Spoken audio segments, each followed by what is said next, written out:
হর হর মহাদেব। এই 18ই মে যে কেতু গোচর হলো রাহুর সঙ্গে সঙ্গে, তো কেতুর গোচরে বিভিন্ন রাশির জাতক জাতিকারা কেমন রেজাল্ট পেতে চলেছেন সেই নিয়ে আলোচনা করতে আসছি।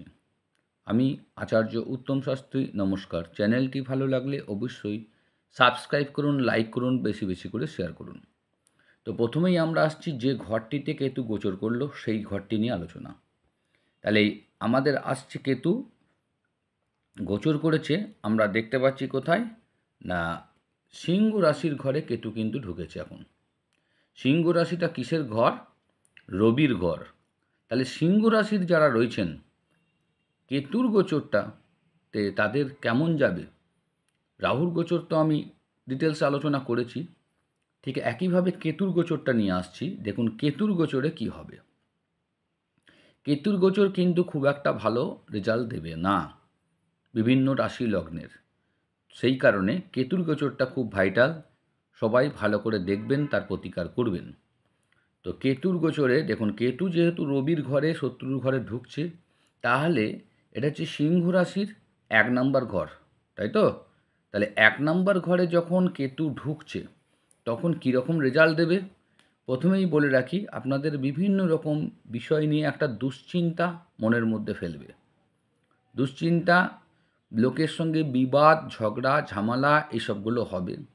আপনাদের নিজেদের আত্মীয় স্বজন যারা রয়েছে তাদের মধ্যে কেউ না কেউ একটা রোগ কিংবা রোগ ভোগ করতে হবে। আশা করি বুঝতে পারছেন। তো এই কেতুর গোচরের জন্য আপনাকে কি করতে হবে না, কেতুর গোচরের আপনাকে প্রতিকার স্বরূপ শিবের মাথায় জল ঢালুন, ঠিক আছে? এবং অবশ্যই রবির, অর্থাৎ রবির যে মন্ত্র আছে সেগুলোকে জপ করবেন, ঠিক আছে? তাহলে কেতুর গোচরে আপনারা অতটা খারাপ রেজাল্ট পাবেন না।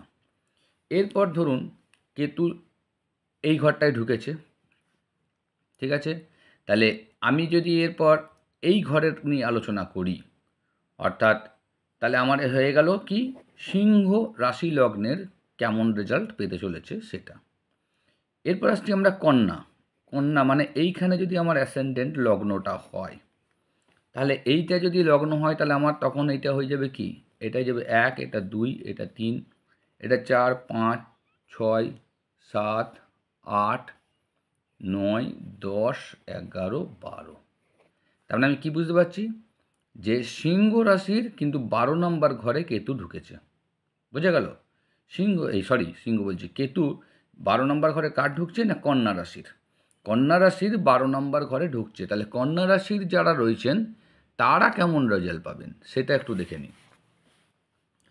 কন্যা রাশির যেহেতু 12 নম্বর ঘরে ঢুকছে কেতু, তাহলে মাথায় রাখবেন 12 নম্বর ঘরে কেতু কীরকম।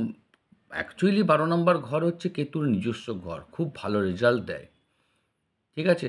কিন্তু গোচরে কেতু রেজাল্টটা কীরকম দেবে না, কেতু গোচরে যেটা রেজাল্টটা দেবে সেইটা হচ্ছে কি আপনার অতিরিক্ত ব্যয় বাড়াবে, মানে খরচা প্রচুর হবে, শরীর নিয়েও হয়তো ভোগাবে, আর একটু সাবধানে থাকবেন, দুর্ঘটনার সম্ভাবনাও কিন্তু রয়েছে।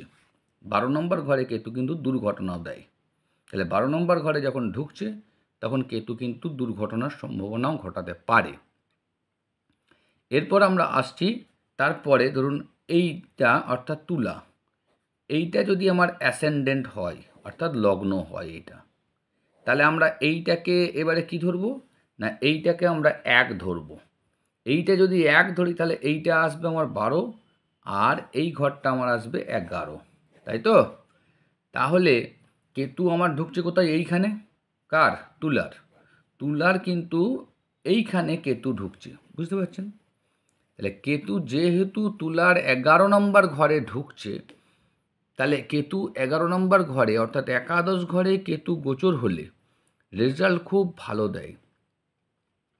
এমনিতে একাদশ ঘরে কেতু কিন্তু রেজাল্ট বরাবর ভালো দেয়, আর গোচরেও কিন্তু কেতু ভালো দেবে। কীরকম ভালো না, ভালো বলতে গেলে সম্পত্তি লাভ আপনাদের করাবে এই 18 মাসের মধ্যে। কোনো জায়গার থেকে কোনো একটা পুরস্কার এসবগুলো আপনারা লাভ করতে পারেন, ঠিক আছে? কিন্তু 11 নম্বর ঘর যেটা, এই যে ঘরটা, এই ঘরটা আমাদের কি হচ্ছে, বন্ধুর ঘর।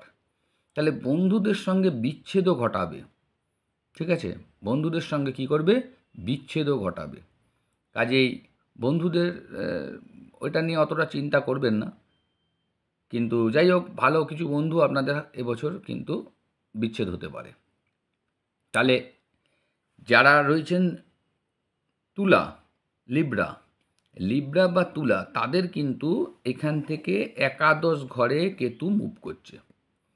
একাদশ ঘরে মুভ করছে মানে কি রেজাল্ট পাবো আমি বললাম না, সম্পত্তি লাভ করাবে, কোনো পুরস্কার বা সম্মান দেবে, বন্ধু বিচ্ছেদ ঘটাবে। এই তিনটি কিন্তু মেন পয়েন্ট জেনে রাখুন। হলো?